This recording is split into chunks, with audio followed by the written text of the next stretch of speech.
Ես նախ ուզում եմ դիմել քաղաքացիական պայմանագիր խմբակցության մեր գործընկերներին եւ ասել, որ իմ տպավորությամբ Հայաստանի քաղաքացիները մի փոքր կամ ավելի շատ նյարդայնանում եւ մեզ մեղադրում են նրանում, որ մենք դեռ շարունակում ենք արձագանքել Ռոբերտ Քոչարյանի եւ Սերժ Սարգսյանի եւ նրանց առաջնորդած ուժերին, որովհետեւ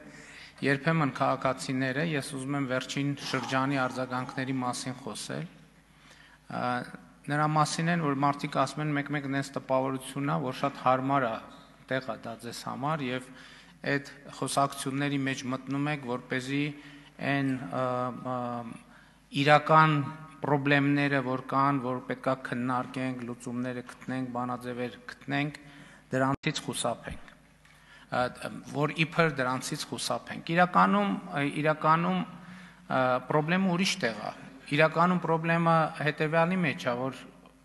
հենց խորհրդանական երկրի կառավարման առանձնահատկությունը այն է, որ հիմնական խոսակցության կողմերը կառավարող մեծամասնությունն է եւ ընդդիմությունը։ Եվ իմ տպավորությամբ, սակայն իրոք այդ թնջուկը պետքա լուծվի։ Եվ այդ թնջուկը լուծվելու ճանապարհն այն է, որ մենք շուտով խորհրդանական ընտրություններ են լինելու, այդ անձանց առաջնորդած ուժերը պարզապես չլինեն խորհրդանում, էս է լուծումը, քանի դեռ եղան,